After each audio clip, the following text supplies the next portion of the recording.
Ya, selamat menikmati liburan kalian di rumah aja dan selamat datang di Survei Ming. Bro, apa sih gangguin intro aja? Baca deh ini yang nomor 13. Iya. Pekerja yang di PHK karena mengalami sakit berkepanjangan, mengalami cacat akibat kecelakaan kerja ketika di PHK tidak lagi mendapatkan pesangon. Oh alah. Wait, what? Mau di Facebook, Twitter, YouTube, dan WhatsApp. Saat sedang berdebat, mungkin otaknya udah mentok kali yang ngebut sama tengkorak kepalanya. PSBB adalah singkatan dari pembatasan sosial berskala besar yang atasi psikopat. Oke deh, thank you. Baik, astaga, micin terus. Saya ingin mengingatkan untuk para penonton bahwa di konten ini saya tidak bermaksud untuk menjatuhkan pihak manapun. Cuman saya hanya menyatakan kebenaran yang memang sudah ada, dan di sini saya mengumpulkan opini-opini dari manusia-manusia yang bisa saya ajak tanya jawab, debat secara sehat, dan berbagi opini secara luas. Dan di video ini saya akan memberitahu klarifikasi tentang UU tersebut yang bersumber dari berita di TV. Semua gambar yang ditampilkan di video bersumber dari Google. Dan mohon beritahu saya di kolom komentar kalau yang saya bacakan merupakan hoax belaka. Setelah dengan RUU KUHP yang salah satu isinya kalau ayam kita makan di halaman orang denda 10 juta, sekarang mulai lagi dengan UU Cipta Kerja. Apa itu UU Cipta Kerja? UU Cipta Kerja merupakan salah satu bagian dari Omnibus Law yang dirancang oleh pemerintah Jokowi mungkin pada tahun 2019 hingga 2023 untuk meningkatkan ketertarikan berinvestasi di Indonesia atau menggerakkan ekonomi negara. Sebelum Februari 2020, UU ini dikenal dengan RUU Cilaka Cipta Lapangan Kerja. Kenapa diganti dengan RUU Cipta Kerja? Karena nama untuk Cilaka ini dikritik terkesan terlalu otoriter dan menyalahkan konstitusi. Namun salah satu isinya ada kalau pekerja yang cacat karena kecelakaan saat bekerja, saat di PHK, mereka tidak mendapatkan pesangon. Kenapa orang-orang pada ributin hal seperti ini? Ya udah jelas-jelas beberapa poin itu bertentangan banget sama Pancasila, khususnya sila kelima yang berisi keadilan sosial bagi seluruh rakyat Indonesia. Banyak rakyat Indonesia yang geram akan hal ini. Ada pelajar, mahasiswa, pekerja, maupun artis-artis Indonesia. Bahkan pebisnis. Kenapa pebisnis? Lihat tuh gedung DPR dijual. Bagaimana pendapat mereka tentang ini? Mari kita lihat. Ingat, mungkin di antara yang saya tanyakan itu orang-orangnya ada yang belum tahu tentang informasi yang terupdate. Jadi mohon wajar. Menurut gua dari RUU ini sebenarnya juga udah salah beberapa. Misal dari beberapa susunannya itu udah eksploitasi gede para buruh. Bahkan sampai ada yang gak boleh cuti, hamil dan melahirkan. Udah RUU-nya salah, timing juga salah, alasannya biar ekonomi Indonesia naik. Ya gini lah, ini pandemi. Ya wajar lah kalau seluruh dunia down ekonomi, tapi gak gitu juga. Sampai eksploitasi karyawan buruh, itu mah kejam namanya. Udah gitu kondisi begini malah mentingin investor asing. Rakyat lu di mana? Woi DPR. Oke, itu kata-kata kasarnya banyak sekali ya. Moga-moga aja pas ngedit nggak ngebug sensornya. Janji doang lu, sumpah nama Tuhan kelakuan kayak lebih malah. Aja mah lu punya rakyat modelan lu DPR. Mikir lah, ini pandemi, orang mau fokus dulu sama rakyat lu buat pengadaan vaksin atau bantuan UMKM buat usaha kecil yang down. Aja udah nyontohin. Masa Indonesia gak bisa? Malu coy, malu.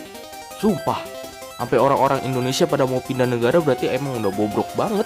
Mahasiswa demo aja kagak dipeduliin sampai DPRD turun tangan per provinsi. Ada yang memberitahu saya kalau RUU ini sudah dijadikan UU. Apakah Anda tahu? Atau yang dikatakan itu salah? Awalnya memang udah sah, itu yang bikin Indonesia serentak demo. Tapi alhamdulillah dari beberapa daerah udah ada surat resmi penolakan dari DPRD-nya. Sialnya belum turun juga sampai sekarang. Oh, jadi awalnya ini udah sah, namun karena demo UU ini menjadi RUU. RUU itu rancangan. Nah, abis itu disahkan, ya auto demo lah.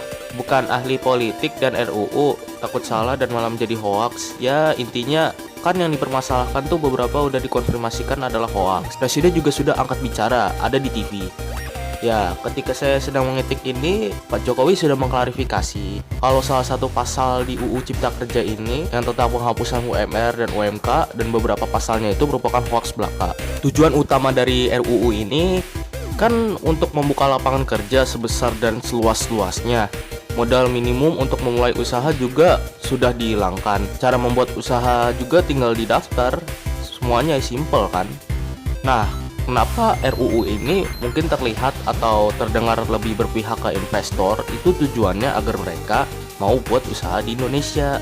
Karena walaupun orang Indonesia udah bisa membuat lapangan kerja, tetap aja kurang kan. Makanya butuh investor asing juga. Logikanya gini, kalau investor ngeliat RUU ini nggak ada menguntunginnya buat mereka, apakah mereka mau menanam modal di Indonesia? Ya kayak kita, jualan kalau nggak dapat untung, apakah mau?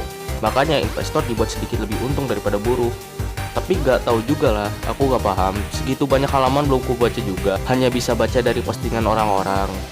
Mungkin memang ada masalah lebih dari RUU ini, tapi aku belum terlalu mengerti. Ajak mabar DPR-nya. Mabar Among Us. Ya mungkin kalau ada dari anggota DPR gitu yang nonton ini, yang mau mabar bisa kita bikinin Discord. Kalau perlu silakan komen. Nah iya, kalau soal RUU-nya memang banyak yang carut murut, tapi banyak juga yang hoax. Tapi masyarakat keburu kebakar amarah.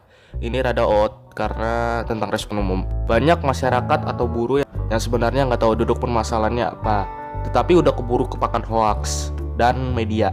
Malah menjadi anarkis dan menganggap yang dilakukan benar. Ya gimana nggak keburu kebakar amarahnya, lagi masa pandemi begini ya. Pekerjaan malah makin sulit-sulitnya buat ditemuin. Tapi aku belum tahu siapa yang aku pahami, masih kurang, makanya aku gak terlalu nyenggol masalahnya. Cuman kalau banyak yang bilang DPR punya kepentingan pribadi dalam pengesahan RUU, ya memang gak salah, hal itu pasti terjadi. Gue gak bakal bahas nyenggol di permasalahan UU-nya, soalnya gue masih mencari sumber yang benar. Tapi tadi gue cuma membahas respon dari masyarakat, DJSNDNENW.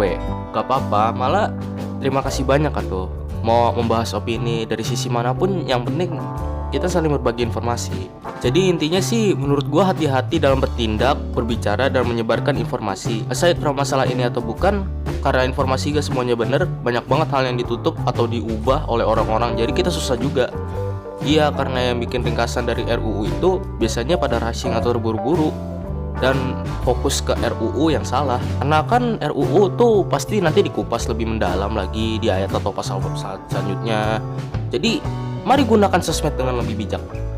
Nah ini dia, hanya karena hoax seperti ini saja sudah membuat keributan di mana-mana. Bagaimana kalau untuk pelaku hoax belum ditemuin? Tapi ya masalah untuk demo dan menolaknya mah hak kita juga sebagai rakyat Indonesia. Intinya kali ini adalah hoax itu merupakan senjata yang mematikan. Yowes, sampai di sini aja. Terima kasih karena udah menonton. Jangan lupa share dan subscribe, dan jangan lupa selalu pakai masker yang standar. Jangan pakai masker scuba ataupun buff kalau untuk pergian jauh untuk sekarang ini. Tolong.